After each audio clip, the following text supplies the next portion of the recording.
Good morning, faithful listener. You are listening to the Bible Explained podcast, where the Bible gets explained. So grab your cup of coffee and stay tuned as we read through the book of Numbers.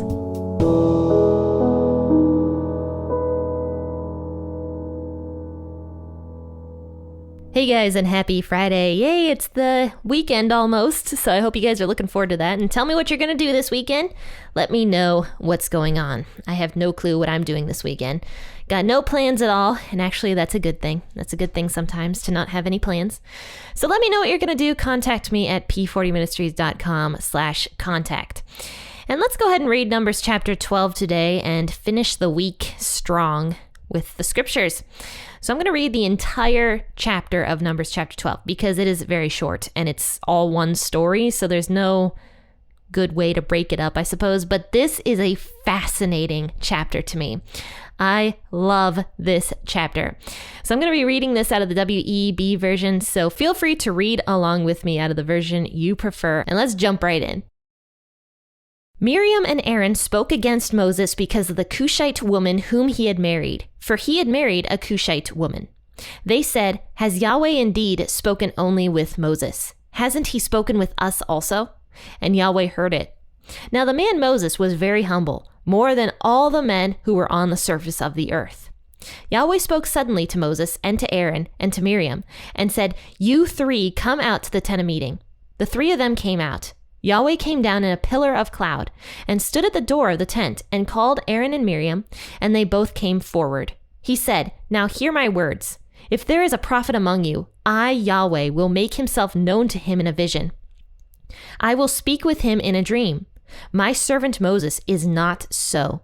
He is faithful in all my house. With him I will speak mouth to mouth, even plainly, and not in riddles. And he shall see Yahweh's form. Why then were you not afraid to speak against my servant, against Moses?" Yahweh's anger burned against them, and he departed. The cloud departed from over the tent, and behold, Miriam was leprous, as white as snow. Aaron looked at Miriam, and behold, she was leprous. Aaron said to Moses, "O my Lord, please don't count this sin against us in which we have done foolishly, in which we have sinned. Let her not, I pray, be as one of the dead, of whom the flesh is half consumed when he comes out of his mother's womb." Moses cried to Yahweh, saying, "Heal her, God, I beg you." Yahweh said to Moses, "If her father had but spit in her face, shouldn't she be ashamed 7 days? Let her be shut up outside of the camp 7 days, and after that she shall be brought in again." Miriam was shut up outside of the camp for 7 days, and the people didn't travel until Miriam was brought in again. Afterward, the people traveled from Hazeroth and encamped in the wilderness of Paran. See, now I think that's just a fascinating portion of scripture. I just love that. And there's so much to talk about too. So first and foremost, Miriam and Aaron, if you guys remember, are Moses' siblings. He only had 2 other siblings. He had Aaron, which was his older brother, and then Miriam, which was the eldest. And so Moses was the youngest of the 3, but God had chosen Moses. And so Miriam and Aaron are angry at Moses, or rather they're gossiping about Moses behind his back. They spoke against Moses is what verse 1 says here. And we don't know who they spoke against Moses. It could have been the people, like some of the people in the camp causing division, making them dislike Moses. It could have just been to themselves. It could have just been Miriam speaking to Aaron and being like, "Oh, Moses, you know." And so we don't know exactly who they were speaking to, but it says they spoke against Moses because of the Cushite woman he had married, for he had married a Cushite woman. We know that Moses had married a woman named Zipporah many years prior to this and had children with her. A lot of people speculate that Moses had married another woman because this woman says she was a Cushite, and we know that Zipporah, I believe, was a Midianite. So there's some conflicting ideas out there as to whether Moses had married another woman on top of Zipporah, like had 2 wives, or if Zipporah had died and he had married another woman. But here's my opinion on it, and I did some research on this, though this is my opinion, this is not in scripture. I just want to throw that out there. I personally believe that this Cushite woman and the Midianite woman, Zipporah, are the same person. Because Cushite could have been an insult against Midianites because of their dark skin. And apparently Cushites were also very dark, but Midianites would have been as well. So it could have been that Zipporah was being insulted as being a Cushite woman because of the color of her skin. And that's kind of where what I personally believe, because Moses and his in-laws were very, very close. We see that all through scripture. We see that Moses absolutely loved his father-in-law. We see that Moses begged his brother-in-law, Zipporah's brother, to come with them. Like, he was very close with his in-laws.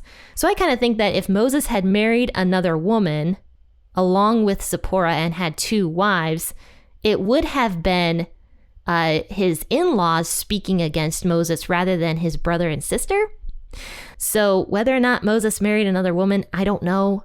It's possible Zipporah died also and he married somebody else. He could have just married another woman and had 2 wives. I don't know. There's really no evidence one way or another that Moses had a second wife other than Zipporah. Zipporah is the only wife that is ever mentioned in scripture by name that Moses had. So I don't know. And scripture does not really go into a lot of detail here, whether or not Moses married another woman. But anyway, his brother and his sister did not like the woman he had married, whether or not it was Zipporah. But here's the most interesting part about this. It's not actually the wife Moses had that they're angry about. In verse 2, they get to the heart of the issue as to why they are angry. It says, "Has Yahweh indeed spoken only with Moses? Hasn't he spoken also with us?"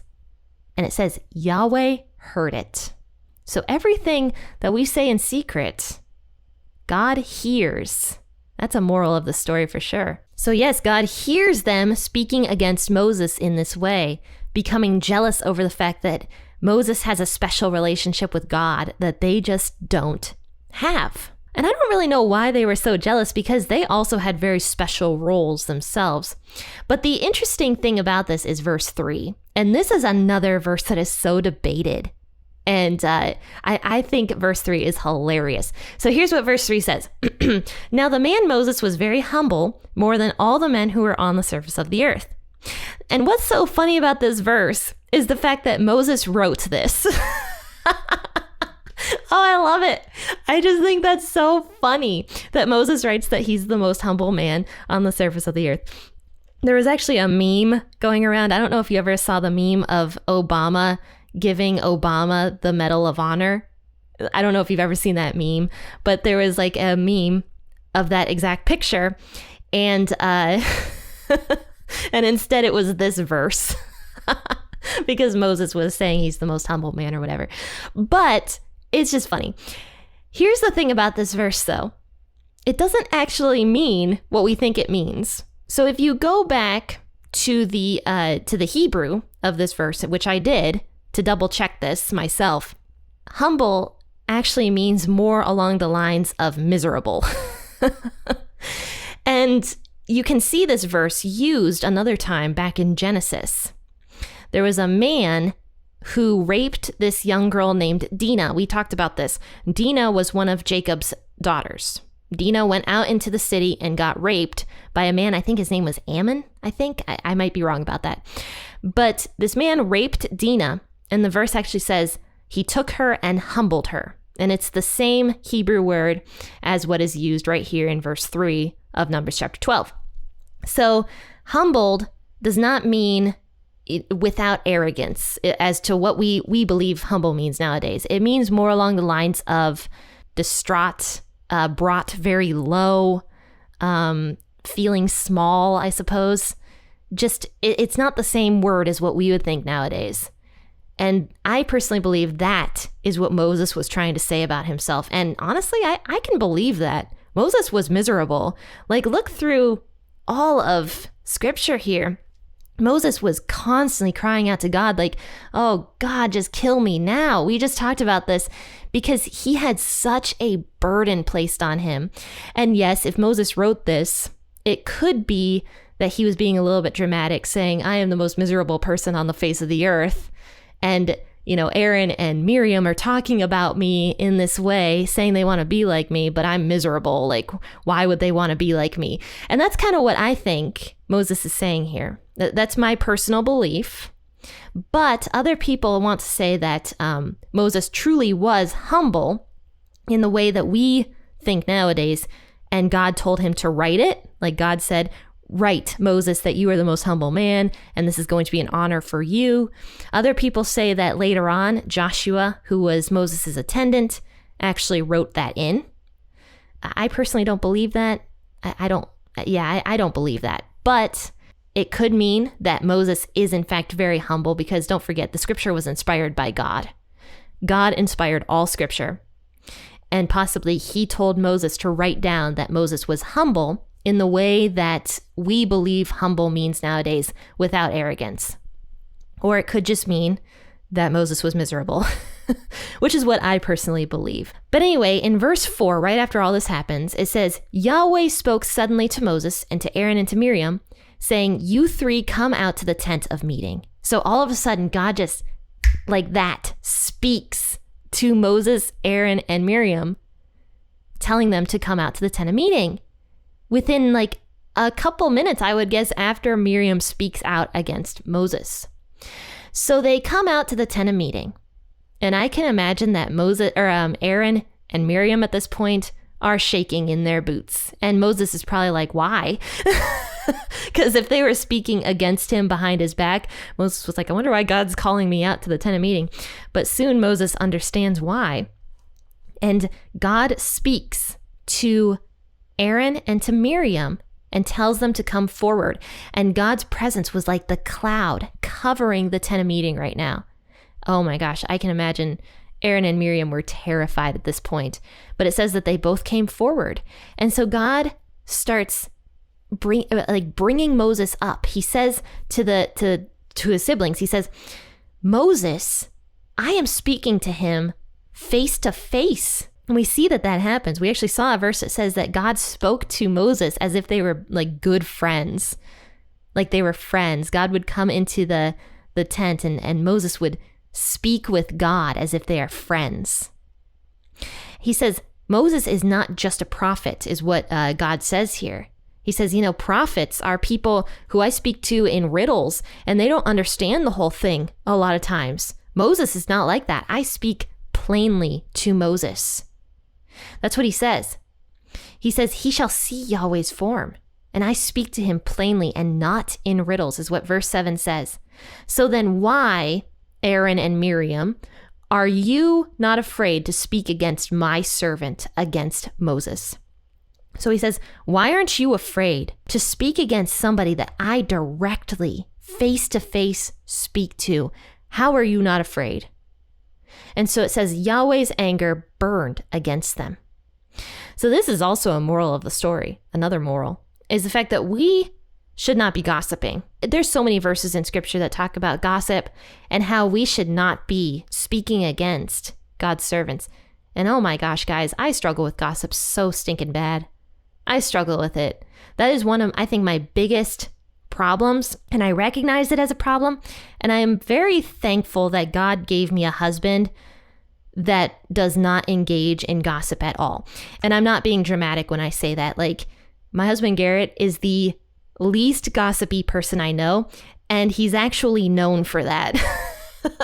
Like if you start gossiping to my husband, no matter who you are, he will just stand there with his hands in his pockets and just blankly look at you.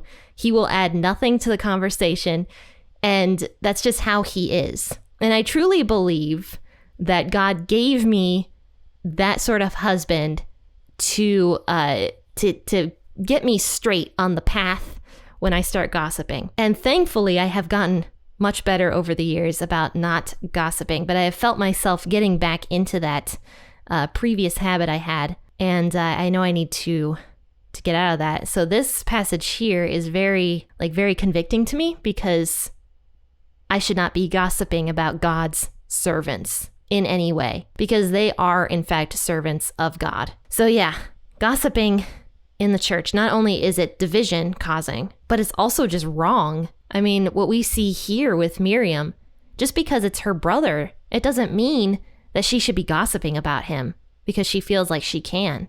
Moses was a servant of God. So after this, the cloud departs and Miriam was leprous. And so God is punishing her in this way by causing her skin to be so leprous that it says she was white as snow.